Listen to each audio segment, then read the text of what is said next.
복강경 채소 침습 수술 기술이 많이 발달해서 초기에는 금기였지만 최근에는 도전하면서 많이 이제 하는 것을 권하고 있는 상태입니다.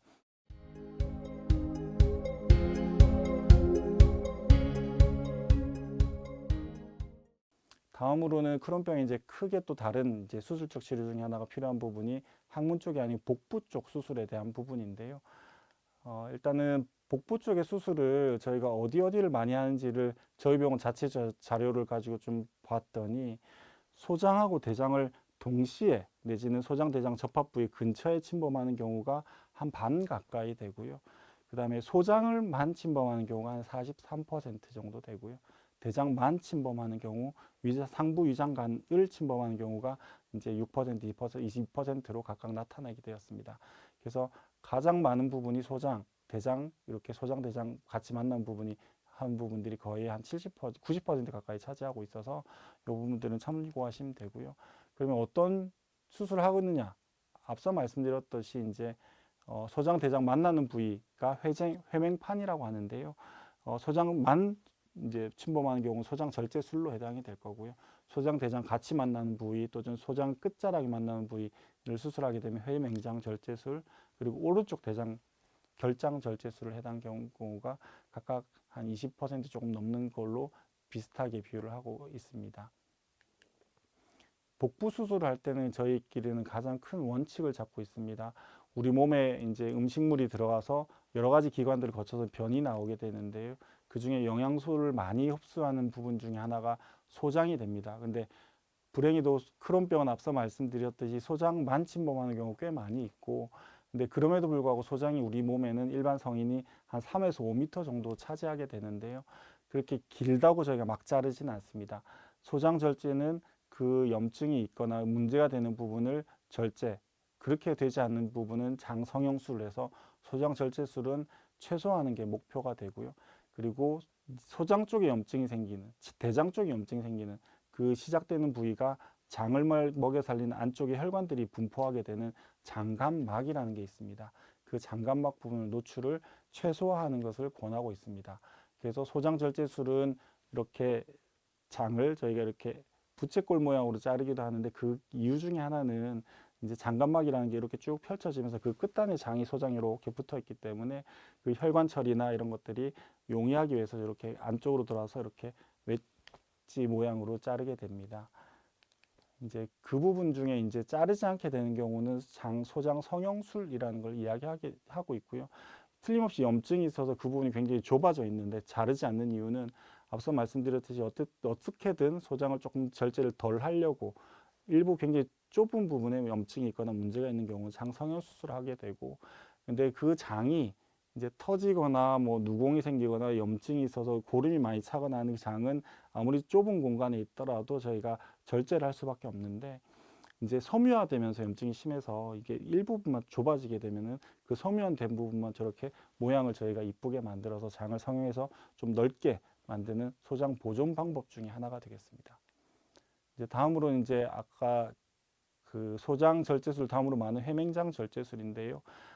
일부 유럽의 이제 보고에 따르면은 크론병이 진단되고 나서 염증이 소장, 대장 만나는 회맹판에 많이 생기니까 약물 치료하기 전에 회맹판부터 먼저 절제하자, 이런 과격한 이제 보고 연구 결과들도 있을 만큼 소장 끝자락 내지는 소장, 대장 만나는 회맹판 부위에 크론병이 침범하는 경우가 가장 많고요. 그래서 그 부분만 절제하는 걸 회맹장 절제술이라고 이야기합니다.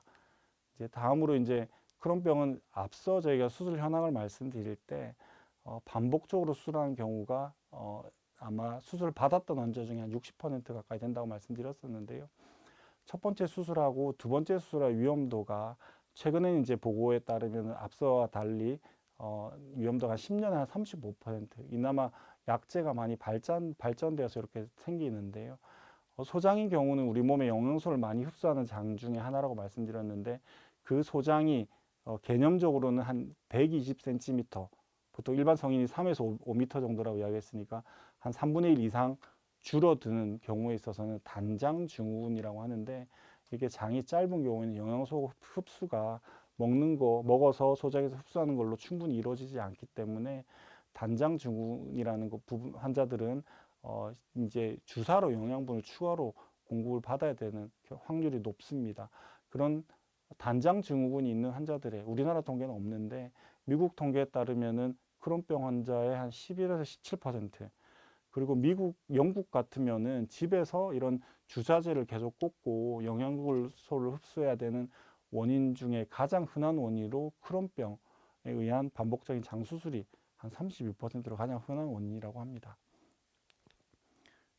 이런 이제 반복적으로 수술하는 거에 대해서 저희 대장학문학회에서 보고했던 경우가 있는데, 그러면 이렇게 다시 수술하는 환자들을 돌이켜 봤더니 어떤 환자들이 특히나 위험한가? 특히나 젊은 나이에 이제 크론병이 진단돼서 젊은 나이에 수술했던 환자들, 그다음 협착 복강내 농양, 그리고 응급수술했던 경우, 그리고 크론병 진단이 늦어졌던 경우에 재수술하는 위험도가 이제 발생한다고 하고요.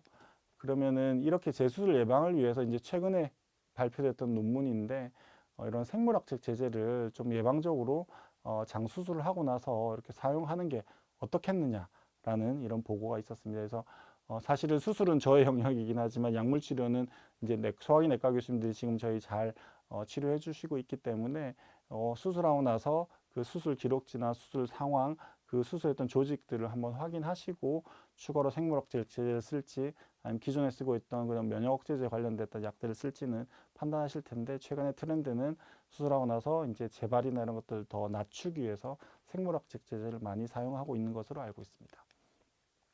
그리고 이제 저희 나라에서 이제 보고했던 부분들을 말씀드렸었는데, 그거와 비슷하게 저희 기관에서도 이제 크론병 어떤 환자들이 재발을 잘 하는가라고 봤더니 비슷한 형태로 보면은 젊은 나이라든지 응급 환자들, 그리고 이렇게 항문 질환이 있었다든지 흡연 굉장히 중요한데요. 크론병 있는 환자들 중에서 수술 받고도 가끔은 계속 흡연하신 분들이 있어서 좀 속상한데, 흡연이 굉장히 중요한 위험 요인 중에 하나입니다. 크론병에서는. 그래서 금연이 필요하고요. 그리고 실제로 저희 병원에서 봤더니 수술하고 나서 생물학적 제제를 사용했더니 오히려 재수술한 위험이 좀 줄어든 것을 저희가 확인할 수 있었습니다. 그리고 그러면 수술은 어떻게 하느냐? 지금부터 수술에 대한 방법에 대한 설명을 드릴 텐데요. 굉장히 말이 어려운데, 기능적 종단간 문합술, 말이 어려운데 그냥 옆 장을 끊어내고 옆과 옆을 이제 문합을 하는데, 모양 자체는 끝자락이 연결된 것처럼 이야기를 해서 기능적으로는 이제 끝단 연결이라고 이제 이야기를 합니다. 이 방법이 현재까지 가장 많이 사용되는 방법 중에 하나인데요. 장점은 쉽고 빠르게 할 수 있고, 문합 부위가 옆 연결하게 되니까 끝과 끝보다는 넓게 연결이 되는 부분이 장점이 되겠습니다. 하지만 장 운동은 가는 방향과 일부는 같지만은 이쪽 반대편에서는 역방향으로 이제 돌아가는 모양이고, 귀퉁이 부분은 보면은 끝단이 이렇게 귀처럼 이렇게 볼록 튀어나온 부분이 있기 때문에 음식물이라든지 장액이 저류되는 그런 부분들이 있어서 그 부분이 다시 염증이 생기고 다시 말썽이 생기는 경우가 꽤 많이 있고요. 앞서 잠시 말씀드렸는데, 장의 옆에 이제 그 노란색으로 표시했던 부분이 장감막이라는 게 해당이 되고, 그분이 혈관들이 있고 여러 가지 면역 관련됐던 림프액들도 지나다니는 부분이기 때문에 보통 재발하는 부위는 장감막이 해당이 되기 때문에 장감막이 또 겉으로 노출되는 이런 단점이 있는 것으로 되어 있습니다. 그래서 이런 부분들을 조금 해소하기 위해서 사실 2000년대 말 2010년 초반에 일본의 이제 고노라는 이제 선생님께서 이렇게 염증 있는 부분을 잘라내고 그 끝단을 다시 문합하지 않고 그 부분을 고정을 시킨 다음에 그 옆에 장들을 옆으로 이제 절개를 한 다음에 다시 이렇게 뭉쳐주는 수술을 하게 됩니다.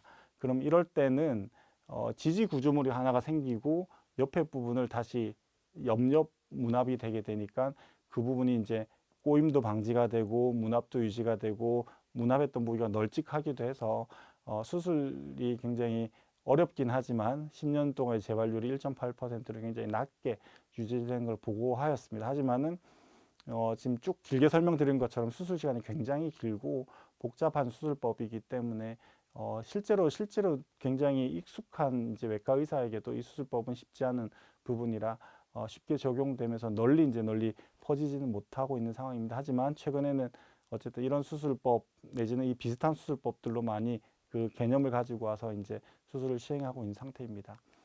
그럼 이런 부분들을 조금 저희가 앞서 가장 많이 수술하는 방법과 접합해서 저희 개념적인 부분들을 저희 기관에서 델타 모양 문화법이라는 것을 보고를 하였었고요. 끝단을 이렇게 평평하게 하지 않고 수직으로 이렇게 저희가 다시 문합을 이뤘더니 재발을 잘할 수 있는 귀 부분이 없어지게 되고요. 두 번째로 장관막 부분이 겉으로 노출되지 않고 안으로 들어가는 형태가 됩니다. 그리고 실제로 옆옆 문합을 했을 때는 이렇게 길쭉하게 이렇게 씨앗 모양으로 이렇게 안에 장 문합 부분이 모양이 생긴다면은 그 귀를 조금 틀리게 했더니 안쪽에 델타 모양으로 조금 더 널찍하게 문합이 이루어지고 있어서 저희에서는 크론병의 장수술은 델타 모양 문합법으로 저희가 지금 수술 실제로 시행하고 있고, 실제로 수술 시장에서 시행했던 사진을 가져왔고, 이 부분이 굉장히 빠르고 그 문합 부분이 굉장히 넓고, 그리고 앞서 고노S라는 그런 수술법보다는 개념은 이제 그런 장관막이 밖으로 이제 노출되지 않게끔 하면서도 안쪽도 굉장히 넓게 만드는 이런 장점을 가지고 있어서 개념적으로는 그 비슷한 컨셉을 가지면서 저희 쪽으로는 더 수술도 편하고 빠르게 할 수 있는 수술법을 고안해서 이렇게 발표를 하게 되었습니다. 실제로 최근에 이제 그런 수술법을 많이 하고 있고요. 요즘에는 예전처럼 무조건 진단된다고 처음 배를 크게 이렇게 막 째고 수술하지는 않습니다. 그러지 않는 것을 최소 침습 수술이라고 하고요. 복강경과 로봇이 크게 대표적인 수술입니다. 물론 이 그래프에서는 2020년도 이후에는 이런 뭐 AI니 이런 부분들을 가져오긴 했지만은 현재까지는 1990년대 중반 이후부터 복강경, 그리고 이제 2010년대 이후에는 로봇으로 이제 로봇도 적용해서 수술을 하고 있긴 한데, 주로는 복강경에 해당이 되고요. 크론병 같은 경우 로봇을 하기에는 이제 이런 우리나라에서는 비용적인 부분들이 있기 때문에 널리 많이 시행되고 있지는 않은 것 같습니다. 크론병에서 이제 최소 침습 수술을 처음에는 90년대, 2000년대 초반까지는 금기였습니다. 왜냐하면은 수술하는 그런 적응증 수술이 필요한 부분에 있어서는 이렇게 사진들에서 보시듯이 이미 수술할 당시에 한 번도 수술 받은 적이 없는 분인데도 불구하고 장벽에 많이 붙어 있고 서로 장끼리 누공도 있고 고름도 많이 차 있어서 질환이 굉장히 복잡한데, 이걸 좁은 시야에 구멍만 뚫어서 복강경 기구로 하기에는 굉장히 어려움이 있었을 거로서 생각됩니다. 하지만 최근에는 이런 복강경 최소 침습 수술 기술이 많이 발달해서 초기에는 금기였지만 최근에는 도전하면서 많이 이제 하는 것을 권하고 있는 상태입니다. 실제로 이제 보고인데요. 우리나라 보고는 아니지만은 복강경하고 개복 수술을 비교를 해봤더니 수술하고 나서 합병증도 사실은 더 작고 재원 기간도 줄어서 아까도 잠시 말씀드렸던 전 세계에서 가장 많은 사람들이 이제 의사들이 지지하고 있는 에코 가이드라인에서도 우리는 레코멘드 권한다. 첫 번째 수술하는 환자에서는 복강경 수술로 일단은 시도를 한번 해봐라, 이런 권고를 하고 있기 때문에 저희도 첫 번째 수술, 물론 굉장히 상황이 안 좋아서 안쪽에 고름이 많이 차고 장이 터지고 이런데 억지로 하지는 않겠지만은 첫 번째 크론병 환자 복부 수술에 있어서는 복강경 뭐 비용이 괜찮다면 로봇 수술 적용하고 있는 상태입니다. 로봇 수술은 뭐 복강경이나 사실은 큰 차이는 없지만 사진은 가져오긴 했었는데요. 실제로는 이제 그 구멍에 이런 짝대기를 외과 의사가 조정하면은 복강경 수술이 될 거고요. 구멍에다가 로봇팔을 넣고 로봇팔을 멀리서 이렇게 이제 조정을 하게 되면은 로봇 수술에 해당이 되겠습니다. 그럼 개념을 보시면은 뭐 복강경 한다고 수술을 장을 좀 덜 자르고 로봇 한다고 장을 더 잘 자르고 못 자르고 이러지는 않을 겁니다. 아마 그걸 조정하는 외과 의사가 같은 사람이라면 같은 개념을 가지고 적정한 범위를 잘 정해서 수술할 거기 때문에, 실제로도 보면은 복강경하고 로봇 수술 비교해 봤더니 합병증도 사실 로봇이나 복강경 크게 차이가 없고요. 수술 시간이 오히려 복강경이 더 짧습니다. 기본적으로 로봇은 로봇팔을 놓고 그 조정하는 의사가 좀 외과에서 멀리 떨어져 좀 옆에 떨어져 있고 그 세팅하는데 좀 시간이 걸리기 때문에 일반적으로 수술 시간이 복강경이 좀 더 짧은 걸로 돼 있긴 하지만 크론병에서는 크게 통계적인 차이는 없는 걸로 돼 있고요. 개복 수술 전환율도 큰 차이가 없게 되고, 문합 부위 장을 자르고 붙였을 때 그 부분 새는 부분을 문합부 누출율이라고 하는데 큰 차이가 없는 것으로 되어 있습니다.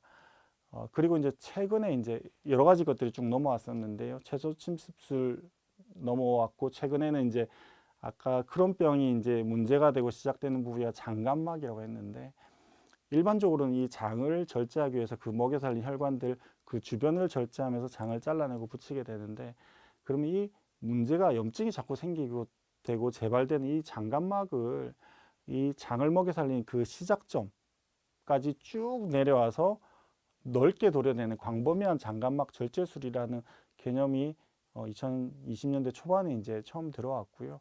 그렇게 했더니 이렇게 재발하는 게 좀 준다고 이제 보고했던 제가 논문을 가져왔습니다. 하지만 아직 이거는 전 세계적으로 널리 퍼진 건 아니라서요. 아직도 이거를 권고하기에는 그 근거가 아직은 미약하다는 진료 권고안이 있습니다. 그래서 아직 이걸 절대적으로 적용하고 있지는 않고 저희 기관에서도 적용하고 있지는 않습니다. 개인적으로도 사실은 장간막이 생기긴 하지만 크론병 자체가 사실은 우리 혈액이라든지 우리 림프라든지 이런 전신 질환에 일부 해당이 되기 때문에 장간막만 넓게 도려낸다고 이제 모든 혈관이나 림프액이 다 없어지는 건 아니기 때문에 광범위한 장간막 절제술을 해야 될 근거도 없지만 그렇게 지금 해야 될 필요성을 느끼지 않아서 개인적으로 시행하고 있지는 않습니다. 다음으로 이제 최근에 앞서 이제 저희 수술 통계를 잠시 말씀드렸던 것처럼 개인적으로는 조금 더 이제 피부에 와닿는데, 크론병이 오랜 기간 이제 유병하다 보니까 저희 기관에서도 이제 1990년도부터 환자들이 막 쌓이다 보니까 오랫동안 치료하던 중에 일부 환자들에서 지금 암이 생겨서 수술까지 오는 경우들이 있습니다.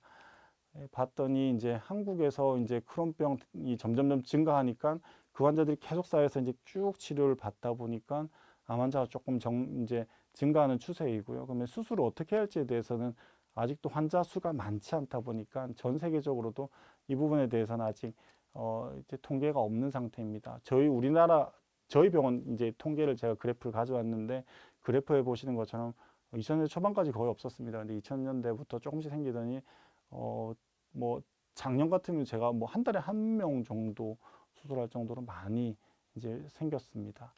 그러면은 이런 크론병에 병발됐던 암 환자들이 어떤 특징을 가지고 있는지 논문을 작성했었고요. 실제로 저희 대장문학회지에 보고를 했었더니 봤더니 10년 이상 크론병이 유병했던 환자가 전체 대장암, 그러니까 크론병에 의해서 생겼던 대장암 환자의 한 40% 정도 차지하고 있었고요. 우리나라 환자의 특징 중에 하나인데, 크론병에 생겼던 이 암이 주로는 다 직장암이었고, 봤더니 치료하고 연관되었을 확률이 한 67%. 3명 중에 이제 2명이 해당이 되는 거고요.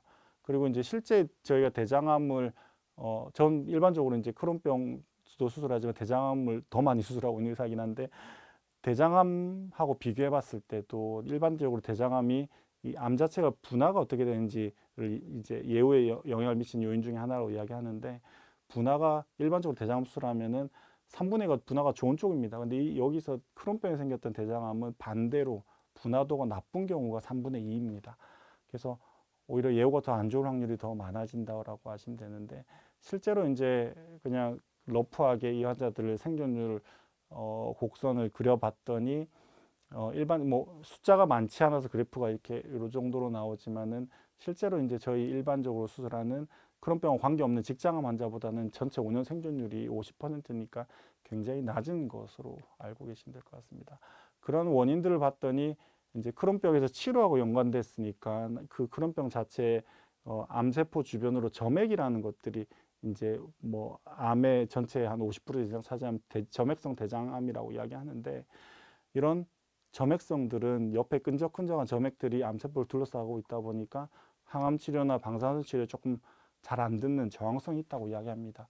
근데 크론병에 병발되었던 대장암 환자들을 봤더니 전체 환자는 50% 정도가 점액성 대장암으로 이제 보고가 되었었고요. 그래서 이제 크론병에서의 대장암 봤더니 이런 여러 가지 앞서 말씀드렸던 이유들 때문에 수술 전에 항암 방사선 치료도 반응률이 떨어지고, 수술하고 나서도 이제 일반 대장암 환자들은 거의 한 90% 이상 환자분들이 항암요법을 잘 해결합니다. 근데 크론병 환자들은 수술하고 나서 변도 자주 보고 장루도 비율이 지금 86%니까 10명 중에 거의 8, 9명은 장루를 만들게 되니까 너무 몸이 힘들고, 그다음에 크론병 자체 때문에 변도 자주 보면서 잘 못 먹고 이러니까 수술하고 나서도 예방적인 항암제도 완결률이 60%밖에 안 돼서 이런 수술하고 나서 예후에 관련됐던 추가 치료조차도 별로 잘 못 받는 상태라고 아시면 되겠습니다. 그래서 크론병에서 이제 수술적 치료에 대해서 요약을 말씀드리면은 한국에서의 크론병은 증가 추세입니다, 확실히. 하지만 수술은 전반적으로 비율 자체는 조금씩 줄어들거나 조금 유지되는 추세인데, 그것은 약물이 저희가 지금 굉장히 많이 발전되어서라고 아시면 될 것 같고요. 크론병에서의 치료는 난치성이 많지만 앞서 여러 가지 수술법도 말씀드렸고 내과 교수님들하고 이제 협업도 말씀드렸는데 여러 가지 치료법으로 극복하려고 노력을 해야 될 것 같고요. 크론병의 복부 수술은 큰 개념입니다.